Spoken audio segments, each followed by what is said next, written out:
Oke, kali ini gue bakal bahas apakah Oyako penuh waktu bisa ikut ke dalam Sword. Pertanyaan ini tentunya masih menghantui para fans karena adanya deklarasi Murayama.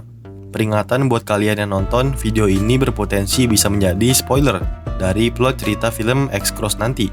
Oke, tanpa lama-lama lagi, langsung saja breakdown teorinya. Yang kita tahu sebelum Murayama lulus, ia membuat deklarasi pemisahan antara siswa penuh waktu atau siswa biasa dengan siswa part-time. Artinya dengan kelulusan Murayama membuat tanda tanya kepada aliansi Sword. Siapakah pengganti Murayama dari Sword? Apakah deklarasi tersebut masih akan berlanjut?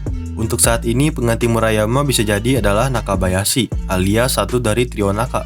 Namun yang kita tahu kekuatan trio Naka ini baru sedikit diperlihatkan, dan itu pun hanya melawan pasukan Kuryu ataupun Dope. Dan pada masa ini franchise High and Low sedang fokus terhadap pengembangan cerita dari siswa penuh waktu SMA Oya dengan mengadakan crossover bersama Cross dan Wars.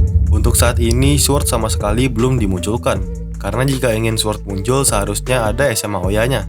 Nah, maka dari itu gue punya beberapa teori tentang masa depan Sword dan SMA Oya. Teori pertama, dengan tergantinya posisi Murayama oleh Nakabayashi, ini bisa menjadi kesempatan Nakabayashi untuk membatalkan atau melumpuhkan deklarasi Murayama. Ini sangat dibutuhkan karena kekuatan paruh waktu saat ini terbilang kecil tanpa Murayama. Dan dengan gagalnya deklarasi Murayama, Fujio dan kawan-kawan bisa masuk ke aliansi Sword, tentunya untuk menyeimbangi kekuatan di wilayah Sword. Karena jika siswa penuh waktu tidak terlalu terkendali, bisa berpotensi seperti era awal Murayama, atau kerjaannya cuma jadi biang kerok, tukang cari keributan. Dan bisa berabe juga untuk keseimbangan Sword. Karena kita tahu sendiri sang pendiri Sword yaitu Cobra ingin para geng ini melindungi kota, terutama melindungi satu sama lain. Maka dari itu bisa aja Nakabayashi membatalkan deklarasi tersebut, karena saat ini pemimpin Teiji adalah dia. Dan pada akhirnya bersama-sama menjadi perwakilan O bersama Fujio dan siswa Zenitsu.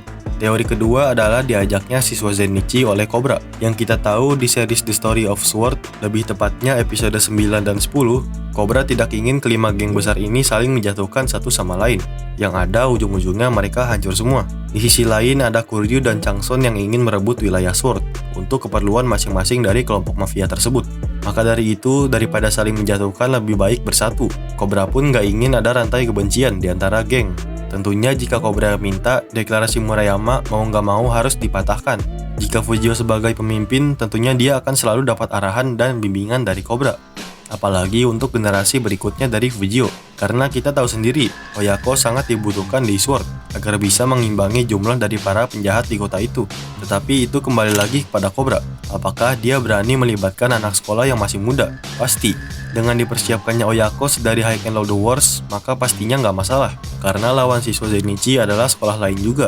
Dan mereka melawan pemimpin geng lainnya yang kekuatannya di bawah, setara, atau bahkan di atasnya. Tentunya mereka pasti siap untuk bergabung ke dalam Sword dan melindungi kota Chiku. Teori ketiga adalah bergabungnya Ryo Suzaki ke Oyako. Teori ini baru terpikir oleh gua, karena sepanjang trailernya, Ryo Suzaki ini sepertinya bakal jadi orang yang sangat kuat. Faktanya dia bisa mengalahkan Tsukasa tanpa meninggalkan bekas luka. Walau belum jelas apakah benar-benar melakukan duel atau keroyokan. Tapi jika memang sekuat itu, tentu dia cocok menggantikan Murayama di siswa Teiji, alias siswa paruh waktu.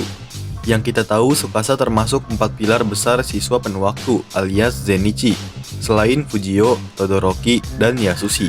Kekuatan dan kelincahan Tsukasa juga mungkin mendekati Fujio, namun tidak dengan daya tahan tubuhnya. Maka dari itu, jika gua asumsikan Ryo Suzaki, jika memang sekuat itu, bisa aja menyeimbangi Todoroki, bahkan Murayama. Kembali ke teorinya. Bagaimana Ryo Suzaki bisa masuk ke Oyako? Yang kita tahu STM Senomon memburu Oyako karena ingin menggeserkan posisinya dari sekolah teratas di kota Chiku. Dan mungkin ending filmnya nanti aliansi besar STM tidak bisa mengalahkan kekuatan dari Oyako dan Hosen. Dan setelah itu Ryo Suzaki mungkin terpikir untuk menguasai Oyako. Ya itu cuma teori sih. Tapi kalau kalian punya teori lain silahkan tulis di kolom komentar ya. Bye.